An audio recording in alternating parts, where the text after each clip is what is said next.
This is a needed time. This is a needed time. John Lewis and I came into the same class. We came into the class of '86, and we were going by the Lincoln Memorial. And I was sitting with John. I'd never met him before. So I said, gee, you know, I never forget seeing on television Dr. King talking. Do you remember that? I asked him. He always says, I do remember it. You know, I think I spoke there myself. How long can we be patient? We want our freedom, and we want it now. I had been asked by Doug Tanner, the moving force behind Faith in Politics, to co-chair this organization with another member of Congress, Amo Houghton. I didn't know what Faith in Politics did. I had never heard of anything like this. But it sounded sort of interesting. He said, you won't have much work to do. Just sign a few letters and make a few telephone calls. Well, you know, that's the famous last words. That's how he got involved. And, you know, I sort of came in kicking and screaming, and I'm going to be kicking and screaming if I'm pushed out of it. I just love it. Whoa, this little light of mine, well, I'm gonna let it shine.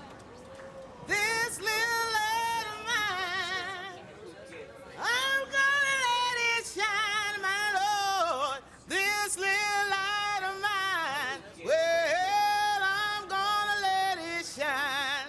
Let it shine, let it shine, let it shine. We're here in Alabama, here in the heart of the Deep South, 50 miles from where I grew up. I grew up 50 miles from here, near a little place called Troy. As a young child, I tasted the bitter fruits of segregation and racial discrimination, and I didn't like it. I heard of Martin Luther King Jr., heard Dr. King's voice on the old radio. And the words of Martin Luther King Jr. inspired me to find a way to get involved in the civil rights movement. We who have been oppressed so long are tired of going through the long night of captivity. And now we are reaching out for the daybreak of freedom and justice and equality. This historic church means so much to me. I first came here in 1958, walked through those doors, and Dr. King spoke up and said, are you the boy from Troy? Are you John Lewis?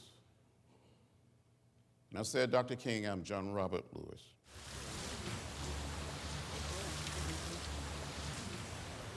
Every year, we've been taking members of Congress to Selma, to Montgomery, and to Birmingham. But not just to visit, but to study, to learn about the civil rights movement, to meet some of the people that was there. This lovely lady, Ruby Sales.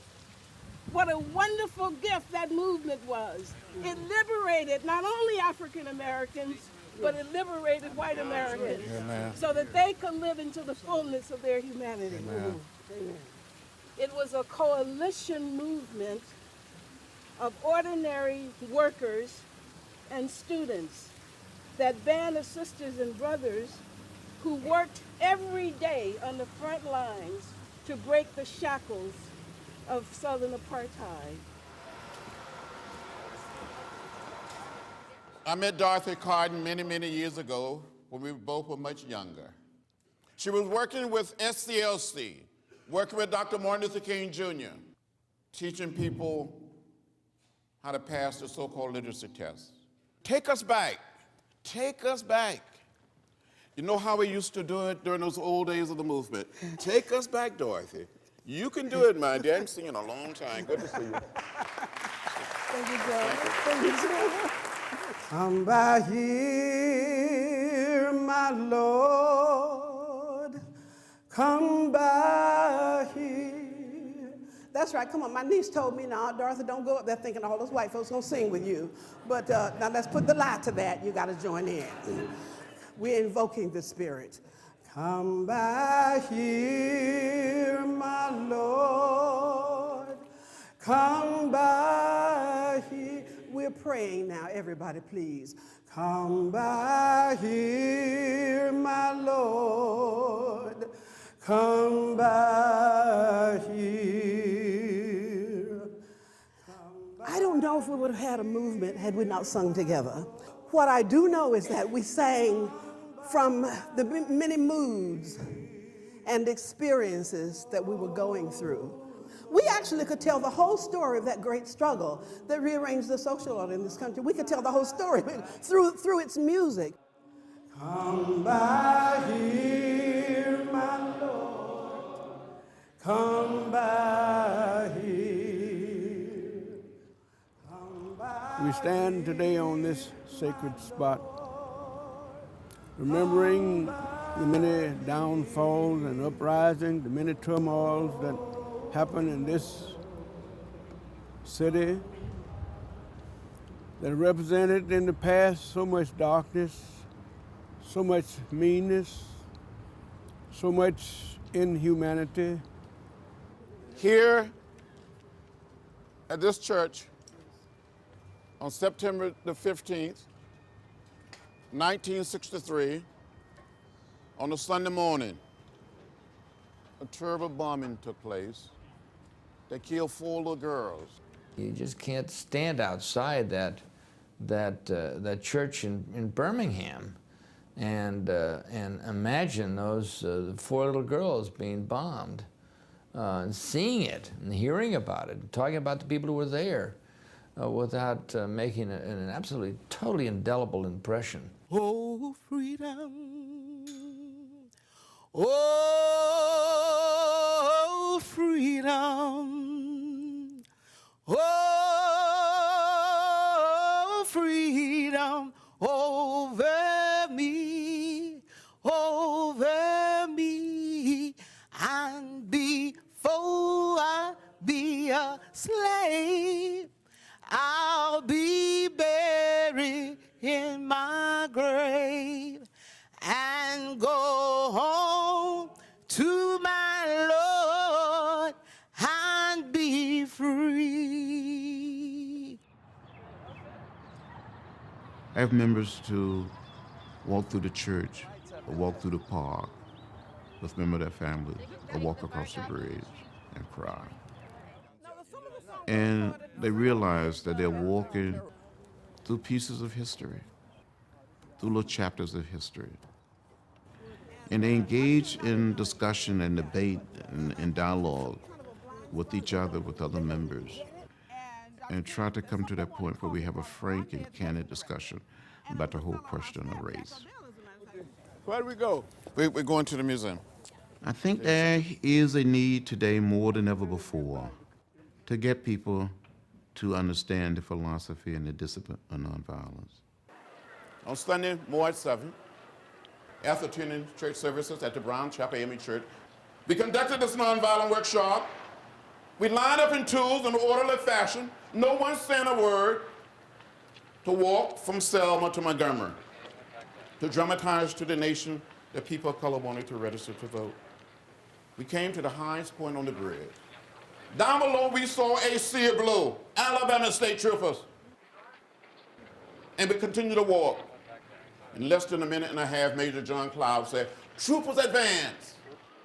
They came toward us, beating us with nightsticks, bullwhips, tramping us with horses, and releasing the tear gas. I was hit in the head by a state trooper with a nightstick and had a concussion there at the bridge. I thought I saw death. I thought I was going to die. Early that Monday morning, Dr. Martin Luther King Jr. and Reverend Ralph Abernathy came by to see me, and Dr. King said, "Don't worry, John.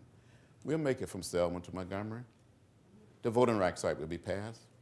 On March 15th, 1965, Lyndon Johnson probably made one of the most meaningful speeches any American president had made in modern time on the whole question of voting rights, of civil rights. Their cause must be our cause too. Because it's not just Negroes, but really it's all of us who must overcome the crippling legacy of bigotry and injustice. And we shall overcome.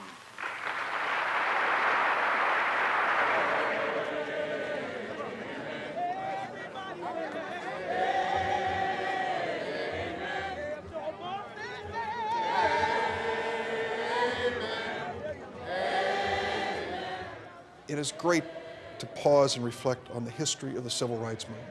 All of us in America have the responsibility to ask, what is our civil rights movement? What is our civil rights movement today? We know what it was in the 60s.